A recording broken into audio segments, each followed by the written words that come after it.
Let me call on them 18 kargador. Kasi nga po, nagkakarga sila ng mga mali-maletang pera, sabi nga nila. Yung po talagang trabaho nila, taga-bitbit, taga-karga ng maleta. Thank you, Mr. Chair. Mr. Chair, it took all my energy to not to gate crush the live selling that happened here last June 4. The way it happened, the way it was handled, the statements being made. Gusto ko lang talagang pumunta dito, hindi naman po ako invited doon sa conference nila na yon. I waited for today's hearing to confront the resourceful persons they presented. Let me call on them 18 kargador. Kasi nga po, nagkakarga sila ng mga mali-maletang pera, sabi nga nila. Yung po talagang trabaho nila, taga-bitbit, taga-karga ng maleta. Una, sino ba itong 18 kargador ng mga maleta? Saan ba sila galing?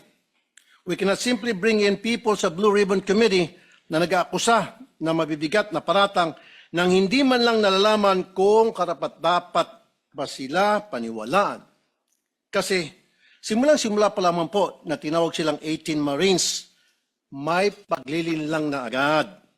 Yung bansag na 18 Marines sa isang paraan upang pabanguhin sila sa publiko.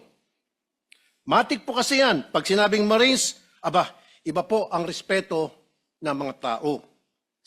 Pero hindi naman po silang lahat ay dating Marines.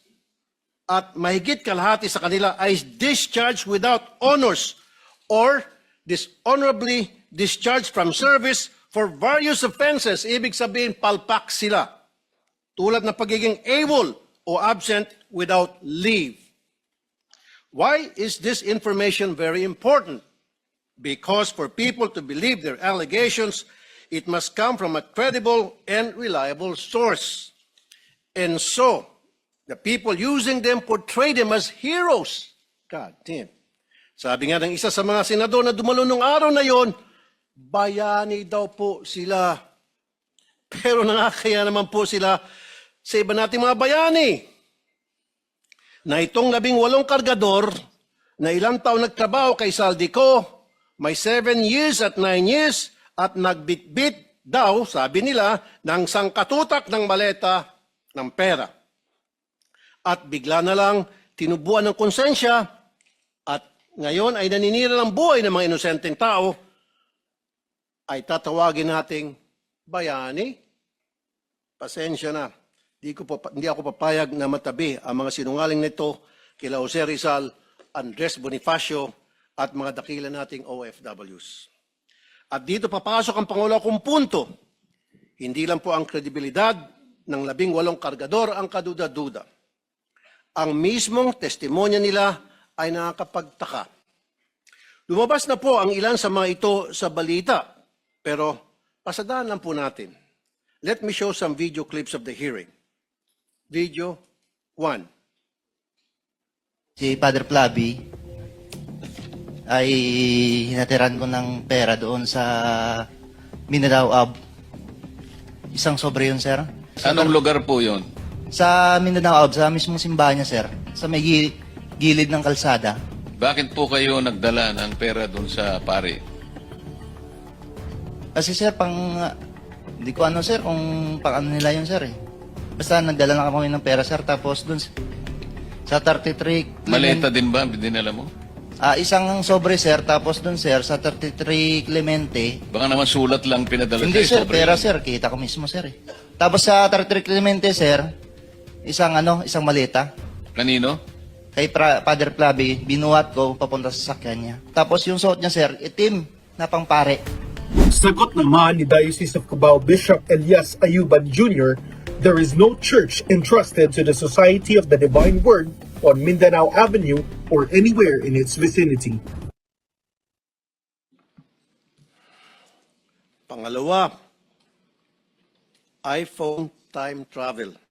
2024 pa lang, wala pang iPhone 16e noong 2024. Pumutok yung flood control po, 2024. Nakapagsalita na po dito si Master Sergeant Orly Gotisa. Ngayon, maraming nagliligaw sa amin na Ano po? Ano po? nililigawan po kami na hindi na po kami magsalita. Yung lahat ng cellphone po namin, ibibigay po sa kanila. Sa anong dahilan? Papalitan po ng mga bago po, iPhone po. Ano bang klase yung mga cellphone nyo? Nokia? iPhone 16. So papalitan nila ng mas maganda. Yes, Your Honor. Alam ninyo yung dahilan kung ba't nila gagawin yon? Kasi nandun yung mga picture namin, Your Anong klase ng cellphone para ma-record? iPhone 16e, 128 GB. Nang i-check ng News 5 sa mismong website ng Apple, lumalabas na February 21, 2025 ang pre-order na naturang model na sinasabi ng Bagman sa hearing.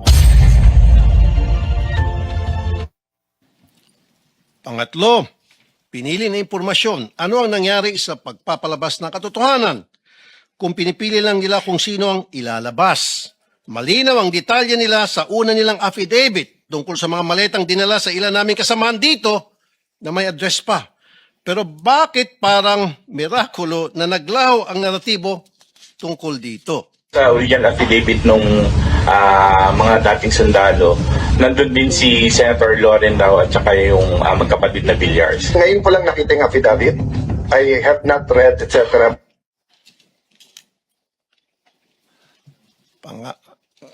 Pangapat, aking pinasilip ang lugar na yon sa Makati. Video 4, money changing. Nag-advise po si boss, magpapalit kami ng piso to dollar na 2 maleta doon sa Makati po. Sa, Bibili kayo ng US dollar. Yes, Your Honor. Dinala po namin ito sa Per Bank Makati, Salcedo Village po. Dalawang maleta worth of 50 to 60 M po ang laman. Aking pong pinasilip ang lugar na yun sa Makati at walang record ng money changer sa Pearl Bank Building. Dapat po makumpirma ito. At syempre, nandyan din po ang mga kadudadudang testimonya nila laban kay Senator Soto na pinabulaanan niya na dahil nga matagal ng patay ang sinasabi nilang si E.A. Mark or Executive Assistant Mark. At ang pagbawi nila ng aligasyon tungkol kay Representative Laila de Lima na noong mga panahon na yun ay hindi pa kongresista at nakakulong pa. At sabi ni Ombudsman Boying Remulla, ang isang letrato ay delivery na nangyari nung panahon ni Speaker Lord Velasco pa. And so I come to my third point because it seems that some of the information from these 18 porters or cargador are fed. They have a hard time telling their story on their own. Kung papanoorin mo ang live selling nila nung Webes, hirap silang ikwento ang kanilang naratibo. The presiding officers of that conference were coaching and leading the resourceful persons. Pag medyo nagkakamali, siyempre, inaayos ng mga presiding officers ang testimonya. Minsan si Attorney Baligod na, hindi naman involved sa pagbitbit ng maleta, ay siyang tumitistigo tungkol sa nangyari. Wala naman siyang personal knowledge. Ika-4 na punto, nais ko pong humingi ng dispensa sa ating mga Senate media. Bilang broadcaster at kasapi ng media, masakit po tuwing nababansagan ng ilan sa atin na bayaran kasi nasisira po ang propesyon natin. Pero itong pagsisigawan na bayaran ng karamihan sa atin, dito sa lugar na tinawag nyo ng tahanan at buong puso nyong pinoprotektahan sa pamamagitan ng makatotohanang pagpapahayag, ay tatawagin kayong bayaran. Hindi po tama yun. This institution, time and time again, owes you its dignity because you keep the senators on their toes and make sure we stay true to the Filipino people. At kay Senator Cayetano, huwag po tayo masyadong demanding. Ano po? Ito magreklamo na wala ka sa front page. Limited po ang front page space ng mga dyaryo. Kaya pili lang po talaga ang nalalagay dyan. Pero hindi ibig sabihin hindi na sila patas. Dahil kung titingnan mo naman online, all these news outlets reported his statement. It is in their online platform. Kung saan libo-libo ang nagbabasa. The front page is reserved for the biggest and latest news. Yun bang bagong kaganapan? Yun po kasing pagkapit sa kapangyarihan at hindi pagtanggap sa pagkatalo nyo, lumang balita na po. But nevertheless, it was reported upon. I-google niyo po yun. And my fifth point, we have to look into the allegation na nabayaran ng 5 milyon ang 18 kargador. I'm not saying it's true. Iharap po ng NBI itong witness nila na nagsabi noon. Pero ang masasabi ko lang, ginamit lang kayo ng mga malalaking tao para sa mga personal nilang interest sa politika. Kulang yung 5 milyon. Kunwari, inanalayan nila kayo.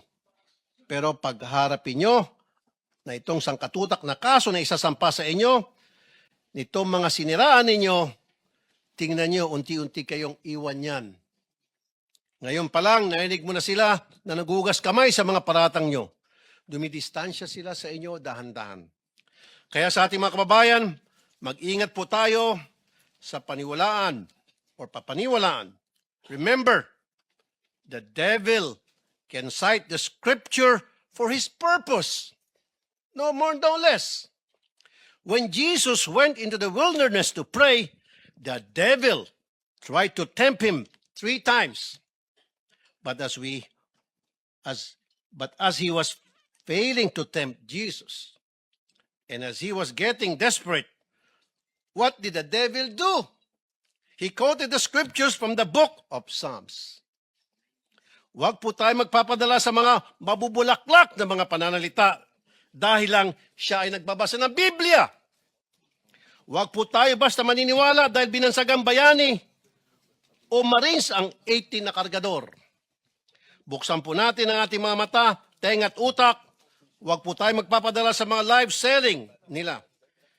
Tingnan niyo po kung sino ang nagbebenta. Kasi kung mahistoryan ng pagbubudol at di tayo maingat, tayo na pong susunod na biktima nila.